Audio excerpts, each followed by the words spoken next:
That's right. It's time to start paying attention to the rest of the NFL slate, see who can help the Cowboys out the most. Obviously, the biggest game is going to be the Giants versus Philly. We'll cover that last.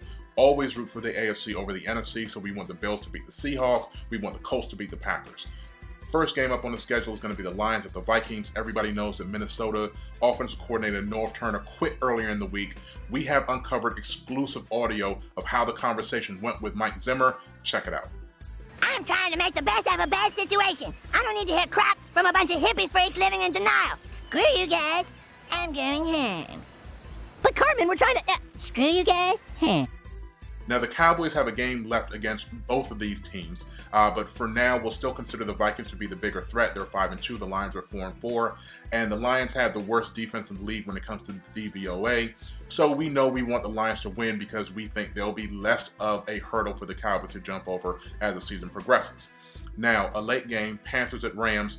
Both teams are under 500. Jeff Fisher lives there. He lives at 709 Boulevard. He vacations at 88 Mediocre Avenue.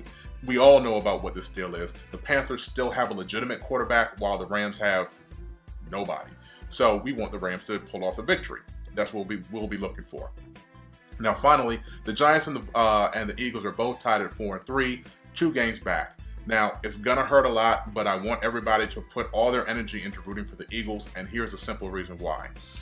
In the case that one of these teams ends up bubbling up and tying the Cowboys, we would rather have the Eagles win this game because the Giants are the only of the 2 teams that can possibly sweep the Cowboys. So if it ever came down to being tied, the Giants would have the tiebreaker by virtue of being able to be 2-0 against the Cowboys. The Eagles can't accomplish that by virtue of the Cowboys' win last week on Sunday night. So we're going to be rooting for the Eagles to knock the Giants even further back, keep them at a safe distance away from us so that there's no possibility of them sweeping us and having a head-to-head tiebreaker and eliminating all the rest of the tiebreaker scenarios.